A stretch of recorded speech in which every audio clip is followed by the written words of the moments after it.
you're smart and work hard, but just aren't where or who you want to be. Welcome to your podcast, Real Confidence.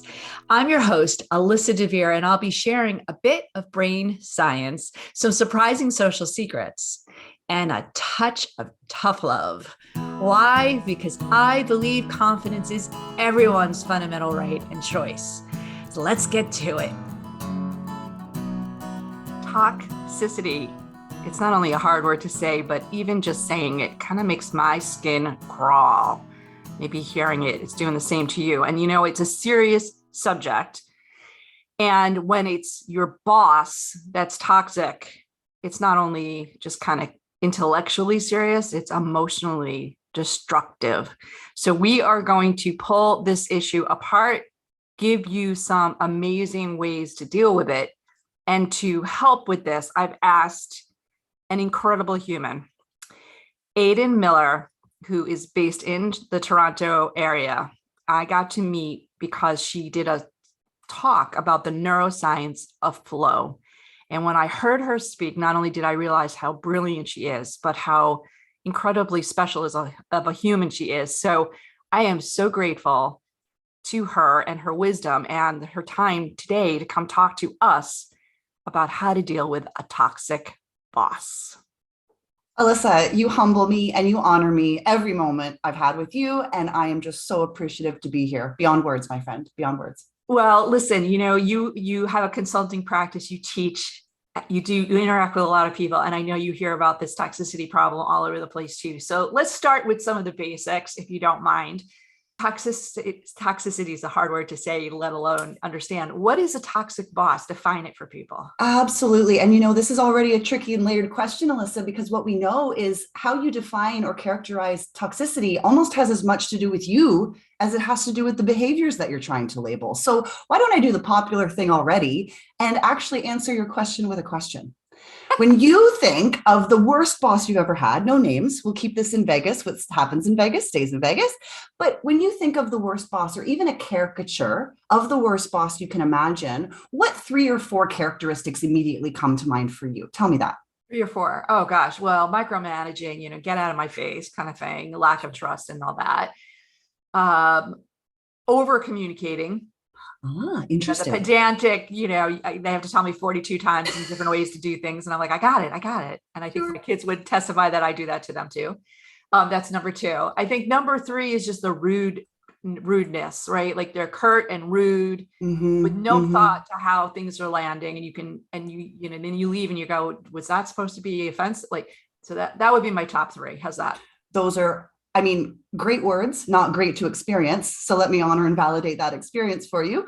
And I think that's why I want to ask, because, you know, for the most part, toxicity as the behaviors that we might use to characterize it can be really subjective to you.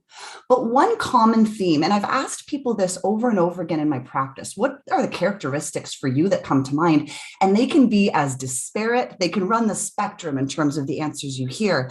But the key thing that makes something toxic, at least to me, is the impact it has on your biology, your emotional set of well-beingness at any given moment. All these characteristics come together, and the theme I would put over them is how they make you feel in terms of your self-confidence in any given moment, your self-worth, your contribution, and actually on a neurobiological level, your threat response. So you might even actually take the word toxicity and you could even reframe it as fear, distrust, or a lack of contribution and belongingness. Oh, I have chills, literally. Like, I know they can't see it on the audio, but I literally have chills because I think you just landed it in a place for me that is clear that there's something that boss is doing that is totally freaking me out, whatever the words you want to wrap around it, in a way that is, we say visceral or you said emotional, but also physical. Like you literally can feel that, you get that, right? Totally. And that's also why you remember those bosses, Alyssa. We know that response hangs out in the body. It hangs out in the mind for a lot longer, unfortunately, than good memories. And that's why you actually tend to take those experiences into your future interactions with bosses, into future organizations. And that's why this topic is so important about what we can do to remain sovereign and resilient and full of integrity as we continue to move through our career and professional lives. All right. Well, so there's two questions that you literally just popped to the surface. One, and we're going to get to what we can do in a little bit. So I'm going to hold off on that one because that's really the moral of today's story, right? Do you think that most toxic bosses, and we're talking about manager, boss level people today here, do you think they're doing it on purpose? And if so, why?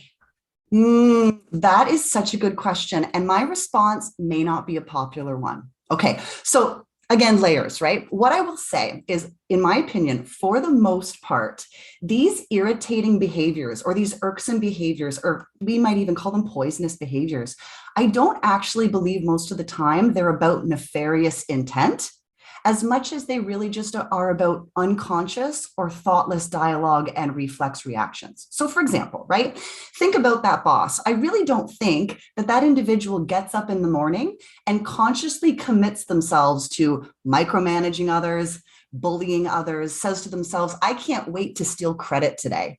I can't wait to over communicate and make Alyssa feel like she's really not that smart. What I think happens is everyone comes with almost a briefcase or a grief case, if you will, full of insecurities, full of their own values, their own wishes, their own desires. And despite the fact that most leaders know that their success hinges on others' performance, we can't help ourselves. If we're not actively paying attention to the impact we're having on others, we often subconsciously and unconsciously hurt those relationships, because sometimes our values don't align with the needs of those we're leading. And if we're not conscious of that misalignment and we're not careful about the perception of those values and those needs for us, then we all just kind of continue to do it. And we might not even be aware that the impact we're having is a negative one.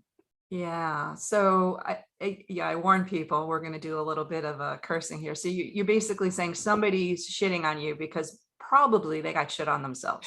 Potentially, or maybe their personality patterns or their traits are somewhat misaligned to your own and they're exaggerated to your own. So let's take over communication. I work with extroverted preferenced people all the time. And oftentimes these individuals don't think they're over communicating. What they're doing is thinking out loud. The problem is they don't often allow a lot of space for other people to interject. Now that's simply a personality trait that has gone unchecked. It's gone unmonitored. And because of your principles, because of your desire to be heard, you now perceive that as toxic behavior. Now, at the same time, what I want to acknowledge is there is a small percentage amongst us, about 2 to 5% of what I call the sociologically or criminologically deviant.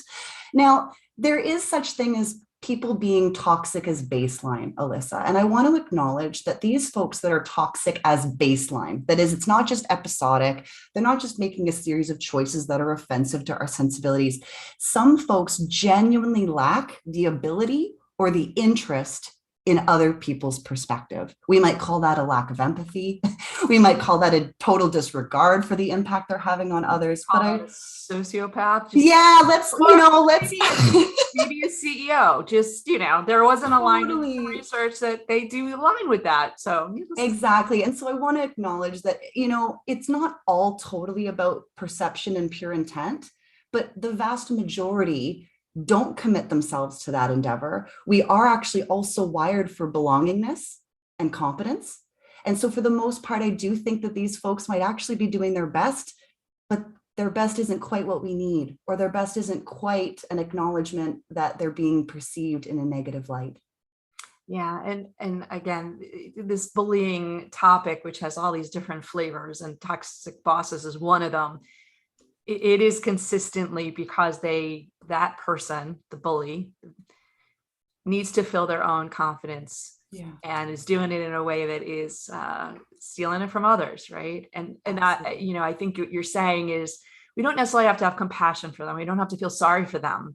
But when we recognize that they're doing it in a way that is kind of, in some ways, hilarious, right? I mean, it's kind of like my boys always watch the Marvel movies, right? And it's the villains that are always taking stuff from other people. And, if you look at your boss in that way and say, oh, they're villainous, and it's unfortunate, they may not realize it. They're not, doing it on purpose, but you kind of, again, not to feel compassion, not to feel sorry for them, but at least help reckon that It's not you. You didn't cause it, and you're just Yes. the receiver of it. Now, speaking of receivers, do you think some people are more prone to receiving the toxic behavior? Or do you think more, a toxic boss may not be toxic to everyone equally? Is that fair to say? Absolutely. So what you find really beyond your threshold of toxic, it might not even register the same for me. So it really also does depend on so remember how I said sometimes toxic manifestation has to do with their insecurities, right? Their confidence need, their personality traits, so on and so forth. Well, it's also the same as the way that I see toxicity and how I respond to it also depends on my personality traits, my values, my needs. And it's often the things that are most misaligned with who I am that I more quickly and aptly label as toxic. But there are certain people, we're all on this spectrum.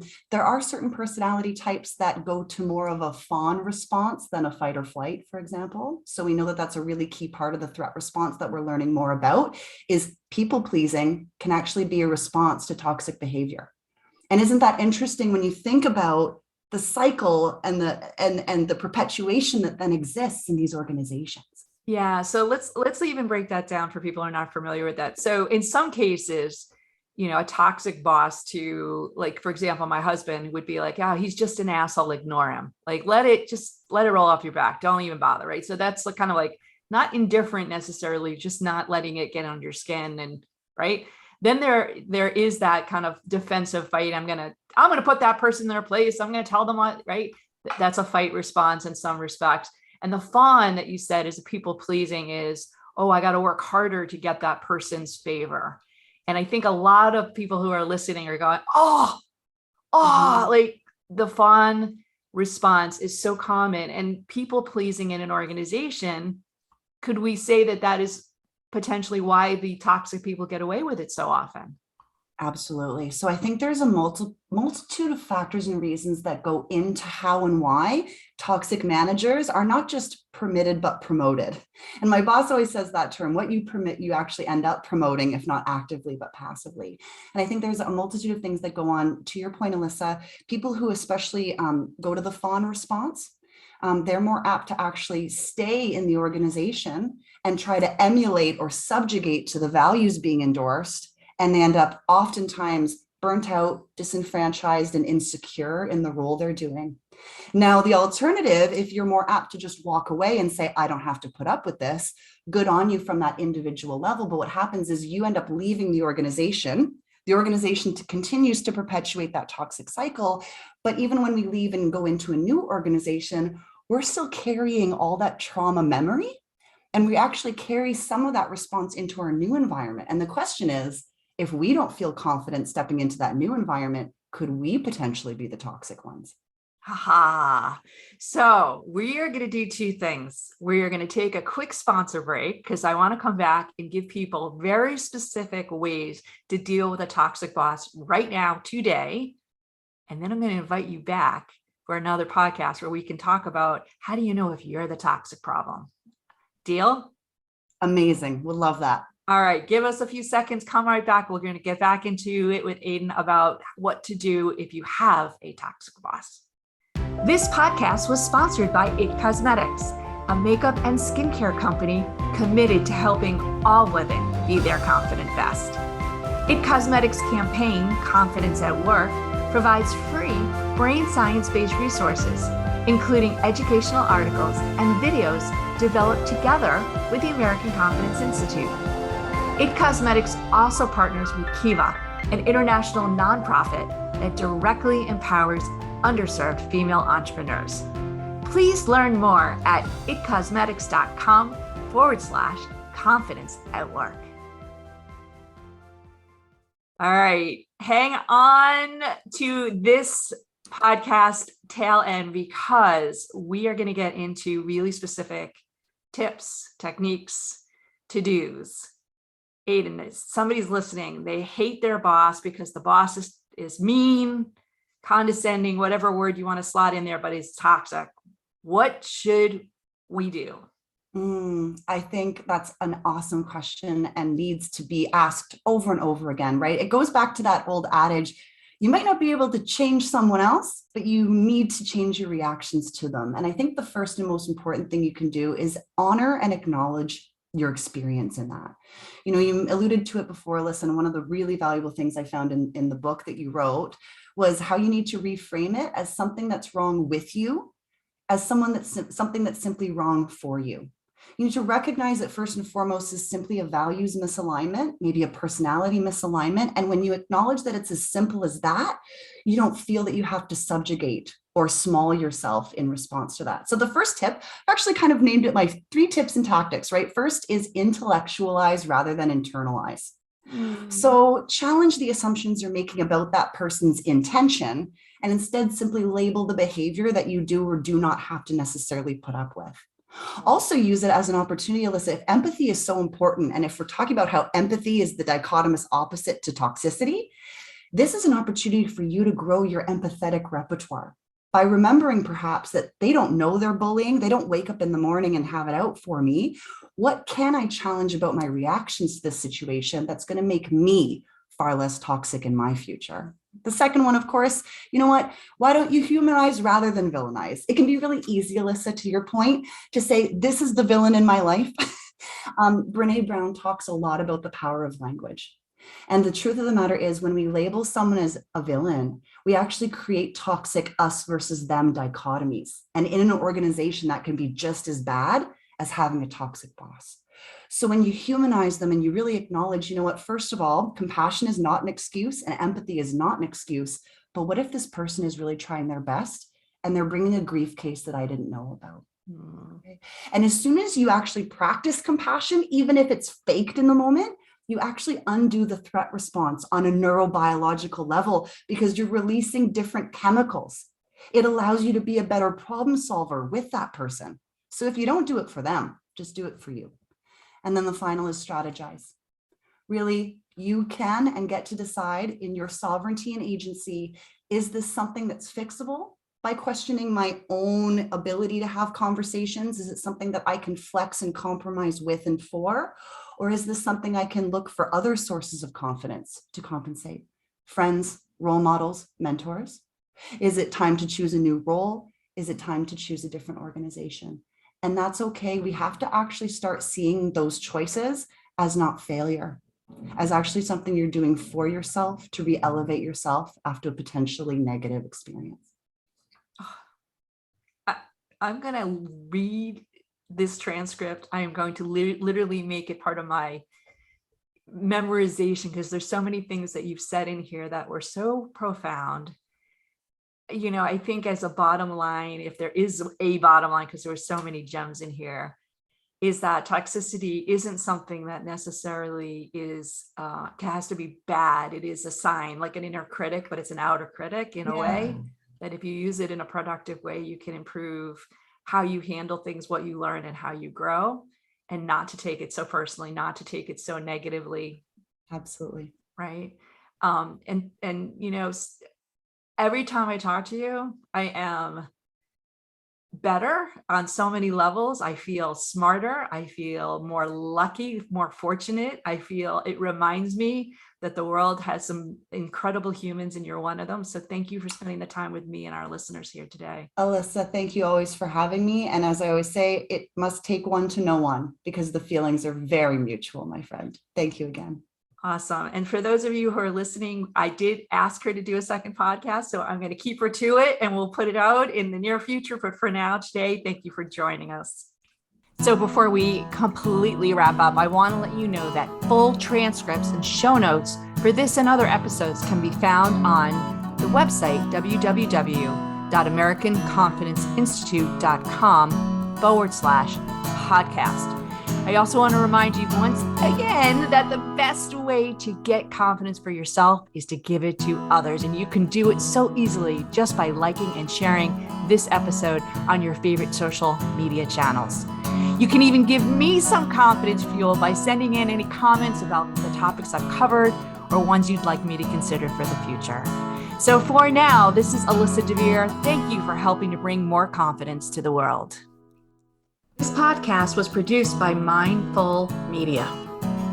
All rights reserved by Alyssa DeVere and the American Confidence Institute. Music written and performed by Jeff Weinstein.